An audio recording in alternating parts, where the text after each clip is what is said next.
guys, Howard here once again with what I'm calling finding new chords on guitar. This is something that my students ask me about quite a lot. How do I find new chords? How do I create new chords? Well, I always tell them the same thing. Move a finger, right? If you're on a particular chord, move a finger. Move it around inside the chord, add a finger to the chord, take a finger away. But I'm not kidding. You can really find a lot of amazing chords, okay?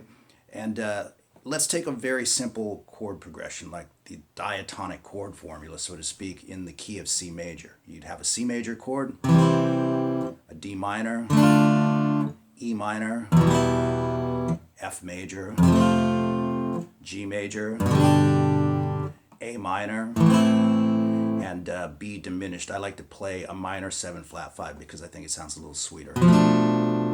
Transitional chord for sure, and back to C. So we have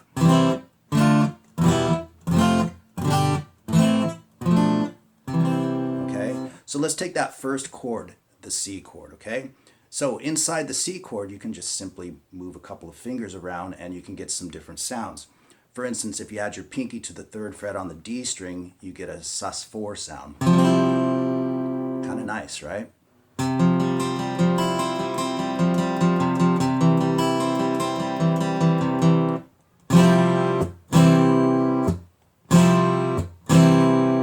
And of course, as most of us know, we can move that finger to the G string and we get a C dominant 7th.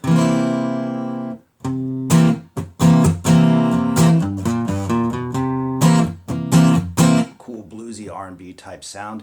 And of course, you can add your pinky to the 3rd fret on the B string and you get a classic C add 9. Add your pinky to the 1st E string and you get yet another sound, right? And also within the chord itself, let's say you played an A minor shape and then you play the C note at the 3rd fret on the A string, you've actually got a C major 6. Kind of a full on the hill type sound, if you know what I mean. Now you can also go like this, play the C note here with this finger, play the E, the A on the D and the G strings in the 2nd fret, and then add your pinky to the 3rd fret on the B string, and you've got a C6-9. And you can kind of think outside the box if you want to. Think about playing the C here, playing the G on the 5th fret on the D string, put your 1st finger on the 2nd fret on the G string. Very cool sounding chord. So I think you know what I mean. It's just all of that just based off of a C chord, a simple C chord, okay? Or at least starting with a simple C chord, right? So let's go to the D minor for just a few examples. So you can play your regular D minor chord, and then you can bar at the 1st fret across both strings and you get a D minor 7th. Now you can also play a D minor here, of course, as a bar chord, 5 on the A string, 7 and 7 on the D and the G, 6th on the B string, and make sure you bar. And if you take your pinky off, you get a D minor 7th there. Add your pinky to the 8th fret on the B string and you get that sus sound.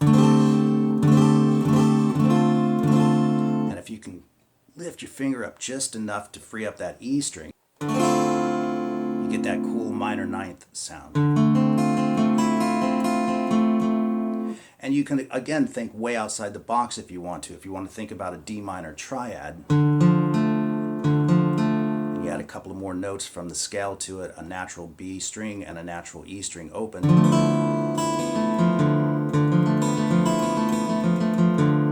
So I think you see what I'm getting at. You can just kind of explore from one chord position, essentially, and just keep going like that. You could think of an E minor triad, like what we did with the D.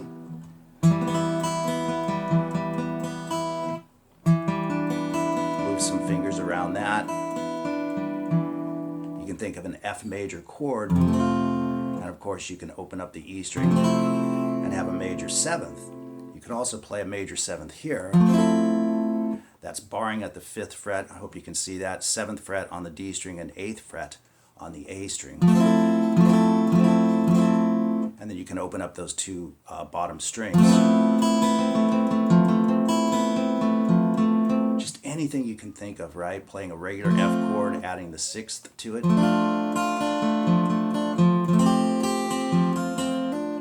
Anything you can think of. Again, this is kind of just a quickie lesson, but just to kind of offer up that idea. If you want to find a new chord, move a finger, add a finger, take a finger off, right? See what you find. You know, if you've got a regular A minor bar chord, for instance, move your pinky to the 7th fret on the G string, right? Move it to the 8th fret on the B string, 7th fret on the E string. You see what I mean? You can get some really cool sounds by just kind of messing about with a single chord formation. Anyway, just a quickie lesson with a thought for the day, finding new chords on guitar. Anyway, we'll see you guys soon.